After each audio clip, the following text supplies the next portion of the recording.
August ମାସ 3 ତାରିଖ ଚିତାଲାଗି ଅମାବାସ୍ୟା ଦିନ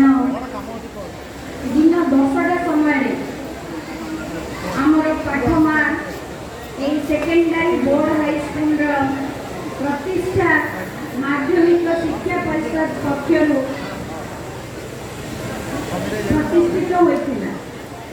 ବିଦ୍ୟାଳୟର ପ୍ରାଣ ପ୍ରତିଷ୍ଠାତା ମାନଙ୍କ ମଧ୍ୟରେ ତତ୍କାଳୀନ ଶିକ୍ଷା ବିଭାଗ ନିର୍ଦ୍ଦେଶକ प्रोफेसर बामाचरण दास, युग्म निर्देशक श्रीजुक्त हरिहर मिश्र, संपादक डाक्टर श्रीनिवास साहू आईएएस चिरस्मरणीय अटंती।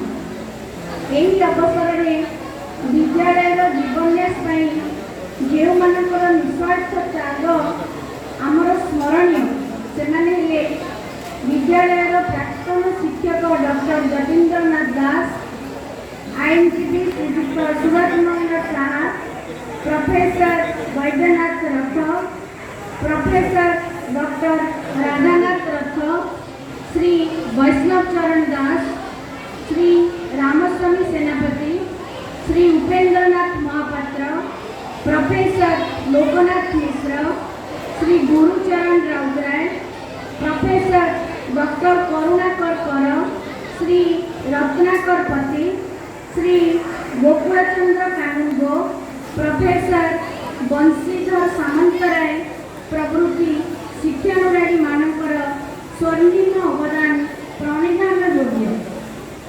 विद्यालय समस्त हितैषी मानक मोर सादर प्रणाम और स्वर्गारोहणकारी मानक मो हृदयर आंतरिक श्रद्धांजलि। माध्यमिक शिक्षा परिषद और ओडिशा सरकार प्रत्यक्ष तत्वावधान, आर्थिक अनुदान और आर्थिक प्रोत्साहन यह विद्यालय चालू अच्छी। वर्तमान सुधा बहु स्वनामधन्य प्रधान शिक्षक, वृत्ति शिक्षक शिक्षिका विद्यालय को राज्यर एक अग्रगण्य शिक्षानुष्ठान परिणत कर। विद्यालय बहु कृतविज्ञ छात्र छात्री देश विदेश में सुनाम अर्जन करने सहित विद्यालय को विश्व दरबार में परिचित कराई।